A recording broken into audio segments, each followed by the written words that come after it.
Hi అండి, అందరికీ నమస్కారం. ఈ రోజున మన బిఆర్ అంబేద్కర్ 135వ జయంతిని పురస్కరించుకొని మనం కొంత అంబేద్కర్ గారి గురించి మనం మాట్లాడుకుందాం.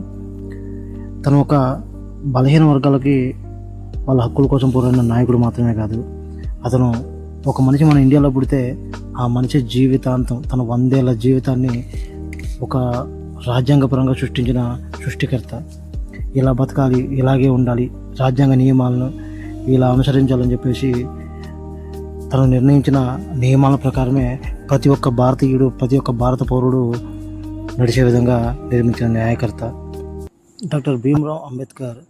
The chief architecture of the Indian constitution is widely recognized for the having 32 degrees in diploma and certificates and from various universities.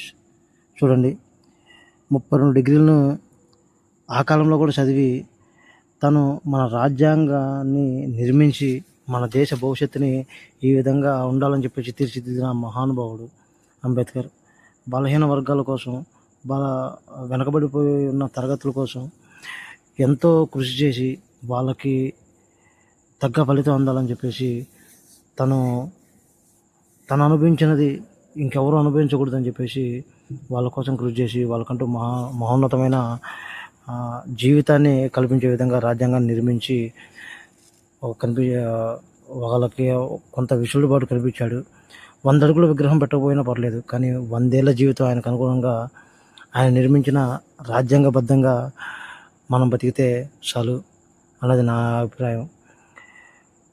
తన కోసం ఎంత చేసినా తప్పులేదు అనిపిస్తుంది. ఎందుకంటే తన కృషి ఈరోజు ప్రతి ఒక్కరి జీవితాన్ని ఒక అభ్యున్నత భావంలో ఉండేలాగా తీర్చిదిద్దిన వ్యక్తి. మన ఇండియాకి ద గ్రేట్ ఇండియన్ కాన్స్టిట్యూషన్ అనేది ఎలా నిర్మింపబడిందని చెప్పేసి తన గురించి ఒక బుక్ చదివితే అర్థమవుతుంది. తను పడిన కష్టాల గురించి అయినా, తను ఫేస్ చేసిన ప్రతి ఒక్క ప్రాబ్లం గురించి అయినా.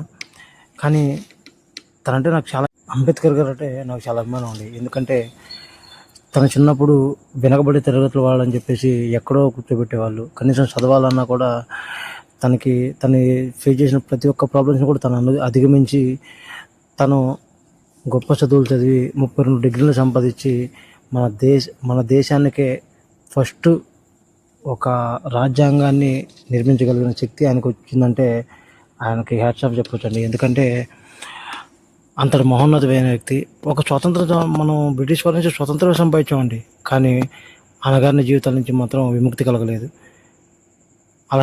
అలాంటి వారికి విముక్తిని కలిగించి వాళ్ళకంటూ కొన్ని నియమాలను కేటాయించి వాళ్ళని ఈ రోజున ప్రతి స్కూళ్ళల్లో,